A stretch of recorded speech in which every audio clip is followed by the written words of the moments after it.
नमस्कार मेरे प्यारे सभी दोस्तों। मैं आपको बताना चाहता हूं कि जो चीज आज हमारे पास है ना, हम उसका महत्व नहीं समझते हैं, हम उसकी वैल्यू नहीं समझते हैं। लेकिन बहुत सारे ऐसे भी लोग होंगे कि जिनके पास वो छोटी सी मामूली सी चीज नहीं होगी, उस चीज के लिए तरसते हैं। आज की इस वीडियो के माध्यम से मैं एक बहुत ही सुंदर जबरदस्त मैं किस्सा मैं सुनाने वाला हूं, क्योंकि जो उस गांव के लोग थे ना, उन लोगों को बहुत ही आसानी से खाने पीने की सब चीजें मिल जाती थी। इस वजह से लोग उस चीज की महत्वता को नहीं समझते थे।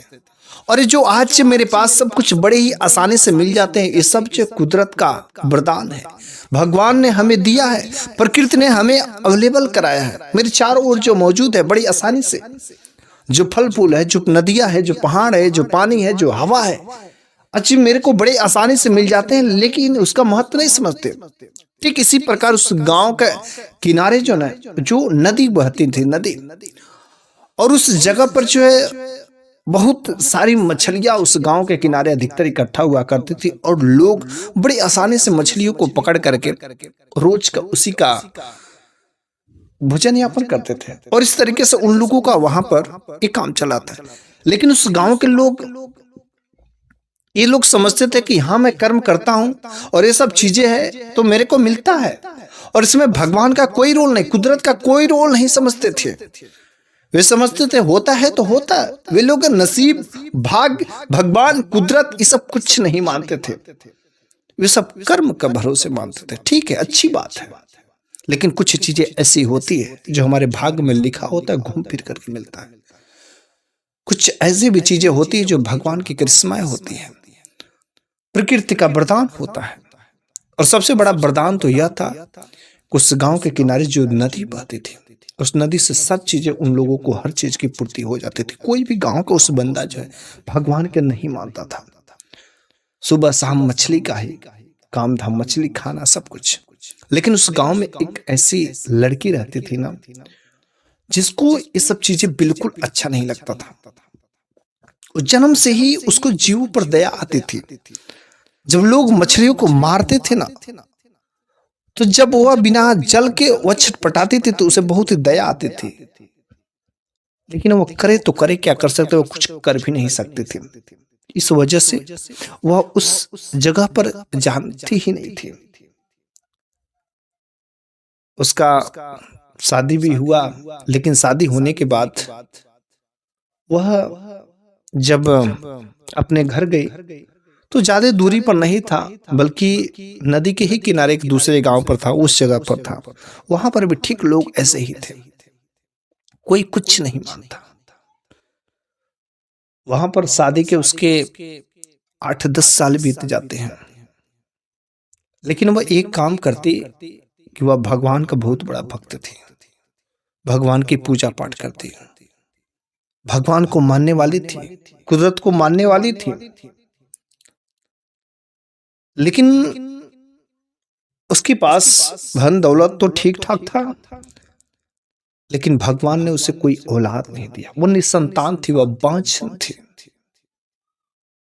उसकी कोई औलाद नहीं थी। वो अपने पति से कहती है कि मेरे को कोई औलाद नहीं है। उसका पति कहता है अगर तुमको भगवान पर भरोसा होगा तो अवश्य वह मुझे औलाद देंगे।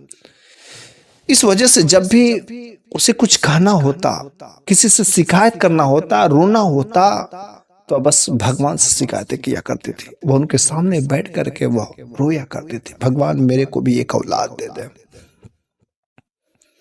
एक दिन उसके घर के सामने से एक बूढ़े बुजुर्ग गुजरते हैं और वहां पर उसके घर पर जाते हैं।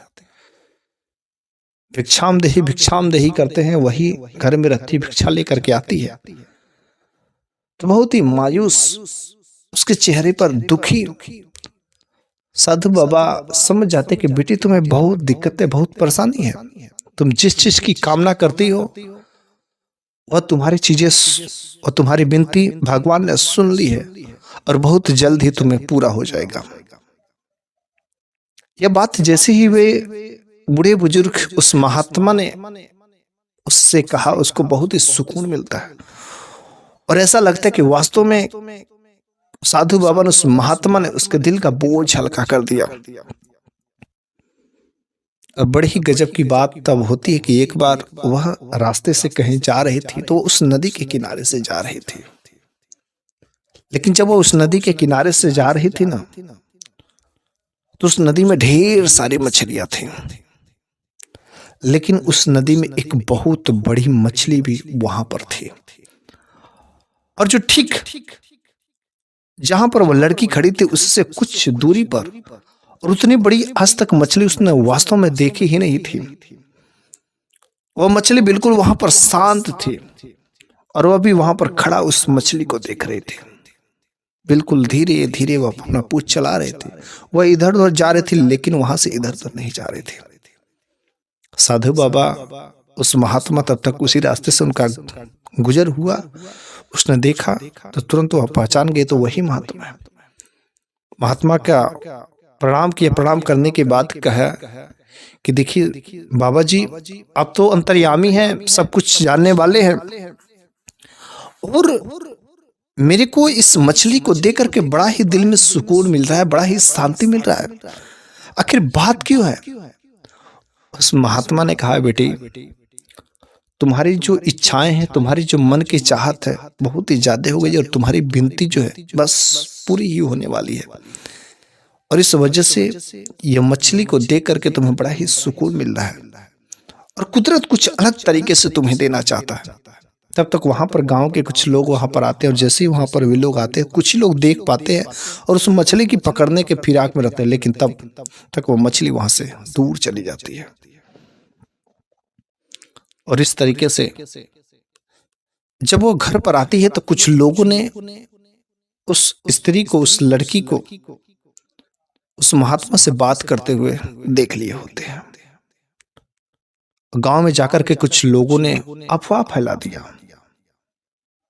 कि उस औरत का, फला लड़की का, उसकी पत्नी का उस महात्मा के साथ में उठना बैठना है, महात्मा के साथ गलत संबंध है। बल्कि उस गांव में कुछ लोग जो थे उस महात्मा के खिलाफ रहते थे, क्योंकि कुछ लोग जो थे बिल्कुल ही भगवान के नाम पर, प्रकृति के नाम पर विद्रोह करते थे, और उस महात्मा को देख करके जलते थे। इस वजह से उस महात्मा के ऊपर कीचड़ उछालना शुरू कर दिया। उस महात्मा और इस लड़की के बीच में गलत संबंध, इस महिला के बीच में गलत संबंध, लोग गांव में अफवाह उठाना शुरू कर दिया। उस महात्मा के भी कानों में यह बात गई। उसने सोचा, ये लोग कैसे कैसे लोग रहते हैं, कैसी कैसी बातें करते हैं। लेकिन वहीं उस जगह पर कुछ लोग ऐसे भी थे जो उस बाबा को, उस महात्मा को बड़ा ही पसंद करते थे, उसकी हर बातों को मानते थे। और जो उनमें से एक, वह जो है लड़की थी,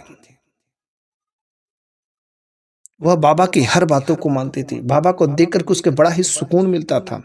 लेकिन जब इतनी सारी अफवाहें जब गांव में फैल गई, तो अब तो वह क्या करे, घर में अकेला रोती। और जब यह बात उसके पति के कानों में गया ना, तो उसका पति को काफी चीड़ हो गया, और वह घर पर आकर के अपने पति से डांट करके, बोल करके कहता, अरे मैं क्या सुन रहा हूं, ये क्या लोग कह रहे, कैसी बातें, इसमें क्या, कितनी सच्चाई है।